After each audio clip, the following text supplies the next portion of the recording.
Hello guys, welcome back to my channel. How are you? I hope you are well. तो आप channel पर अगर नए हैं तो प्लीज़ चैनल को सब्सक्राइब करना ना भूलें, क्योंकि आपके लिए बहुत ही इंपॉर्टेंट चीज़ें मैं डालती रहती हूँ और आप अपने फ्रेंड्स को भी शेयर कर सकते हैं। अगर आपने चैनल ऑलरेडी सब्सक्राइब कर रखा है तो उसके लिए thank you.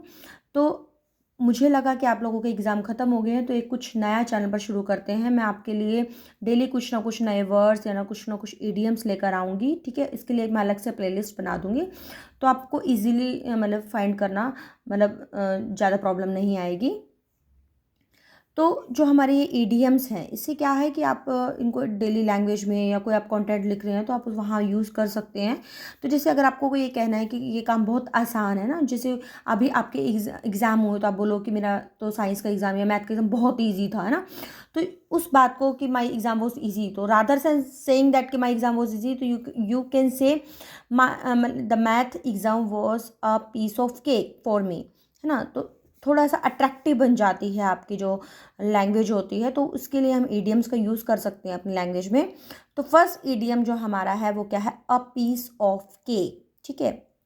A piece of cake ये नहीं कि केक का टुकड़ा है ना, यहाँ पे अगर इसको हम तोड़ के बनाए तो केक का टुकड़ा बन जाएगा, लेकिन इस केक के टुकड़े का मतलब क्या होता है, इनका मीनिंग अलग होते हैं। इसका मीनिंग ये होता है कि something very easy to do, ठीक है। जो कोई चीज़ जो करने में बहुत ईजी होती है, ठीक है। लाइक कोई भी एग्जाम्पल आप बना सकते हो। वैसे मैंने एग्जाम्पल लिखा हुआ है, the math test was a piece of cake for me, ठीक है। तो आप कोई भी सेंटेंस बना सकते हो, मैथ टेस्ट की जगह आप कोई भी टेस्ट यूज़ कर सकते हो, या learning English was a piece of cake for me, या learning driving was a piece of cake for me. कोई भी चीज़ आप बना सकते हो। तो piece of cake if you know ना कि भाई आसान काम है, तो आप कोई भी सेंटेंस बना सकते हो, ठीक है। तो आई थिंक आपको साथ के साथ याद भी हो गया होगा अगर आप ध्यान से सुन रहे हैं तो। सेकेंड हमारा क्या आता है? Break the ice. देखो, ब्रेक द आइस, आइस को ब्रेक करना, ये हो ना, आइस को ब्रेक करना मतलब आप इसको आप का मीनिंग क्या होता है, लेकिन कि आपने कोई कॉन्वर्सेशन है वो स्टार्ट करनी है किसी भी सोशल पार्टी में या किसी भी सोशल सेटिंग्स में, मतलब कि किसी सोसाइटी में हो या फिर किसी में लोगों के ग्रुप में, क्लास में भी हो इवन। तो आप बोल नहीं पा रहे हो, लेकिन आपने कॉन्वर्सेशन शुरू करनी है, बातचीत शुरू करनी है, तो उसे हम क्या बोलते हैं? Break the ice. तो he told a funny joke to break the ice at the party, कि उसने एक फ़नी जोक किया, मतलब कि सुनाया, तो उससे उसकी क्या पार्टी में, मतलब कि जैसे कॉन्वर्सेशन स्टार्ट हो, जैसे आप किसी भी स्ट्रेंजर पर्सन से मिलते हो तो क्या होता है कि बात करने के लिए हमारे पास कुछ नहीं होता ना, तो we started from somewhere to break the मतलब to break the ice. Like जैसे अब इसमें क्या है, हमने एग्जांपल में क्या है कि फ़नी जोक लिया ना उसको, मतलब कि कॉन्वर्सेशन को शुरू करने के लिए, तो कुछ और भी हो सकता है, राइट। थर्ड क्या है? Burn the midnight oil. Burn the midnight oil का मतलब क्या है? To work late in to the night, कि जब आप देर रात तक, जैसे आप पेपर होते हैं, जब आपके एग्ज़ाम होते हैं तो बहुत लेट तक क्या करते हो? पढ़ाई करते हो ना, स्टडी करते हो। तो आप क्या करते हो? बर्न द मिडनाइट ऑयल करते हो, to work late in to the night. तो you can say I had to burn the midnight oil to finish my project on time, कि मुझे बहुत देर रात तक मतलब मेहनत करनी पड़ी अपने प्रोजेक्ट को पूरा करने के लिए। तो क्या बोलोगे आप? I had to burn the midnight oil to finish my project on time, ठीक है। प्रोजेक्ट कंप्लीट करना है, स्टडी वर्क कंप्लीट करना है, anything you can complete, all right. आपने सेंटेंस में जस्ट जो भी एक्शन होता है वो चेंज करना, बाकी जो वे होता है वो सेम रहता है। Hit the books. Hit the books का मतलब ये नहीं कि बुक को हिट करना है आपने, नहीं।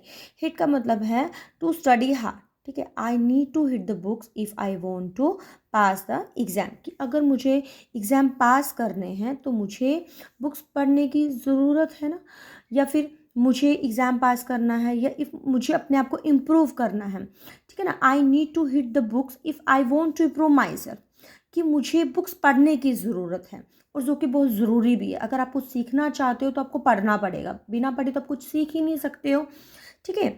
नेक्स्ट आपका क्या है? Cot red handed. Cot red handed का मतलब क्या है?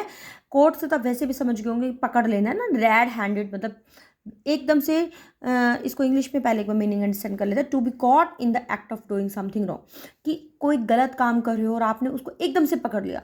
जैसे सपोज आप घर में, जैसे आपकी मम्मा कुछ लेकर आई है आपके लिए खाने के लिए, सपोज चॉकलेट लेकर आई है और मम्मा ने रख दिया कि बाद में दूंगी, और आप पहले ही खा लेते हो ना, और जब आप खाने लगते हो तो आपकी मम्मा एकदम से आ जाती है, तो वो आप क्या हो जाते हो? रेड हैंडेड हो जाते हो, है ना। तो इस तरीके से, तो आप सेंटेंस बना सकते हो, जैसे एग्जाम्पल लिखा हो, the thief was caught red handed stealing from the shop. ठीक है, तो आप इसमें कोई और सेंटेंस बना सकते हो, थीफ की जगह आप ये भी लिख सकते हो, my friend was caught red handed stealing my pen from my bag, है ना, कि मेरा फ्रेंड पकड़ा गया जब वो बैग से कुछ निकाल रहा था, पेन है या लंच बॉक्स है ना, होता है ना, आप एकदम से आपका फ्रेंड कुछ कर रहा होता है और आप कहते हो तो पकड़ा गया तू, है ना, तो उसको हम रेड हैंडेड बोलते हैं, तो कॉट रेड हैंडेड। तो इस तरीके से आप इन इडियम्स को, देखो पहले तो आपको थोड़ा सा इसको अंडरस्टैंड करना पड़ेगा, only then you can use. लेकिन आप अगर अपने आप को एक अपने माइंड को दोबारा दोबारा रिकॉल कराओगे ना कि भाई मुझे यूज़ करने हैं, तो डेफिनेटली आप यूज़ करोगे।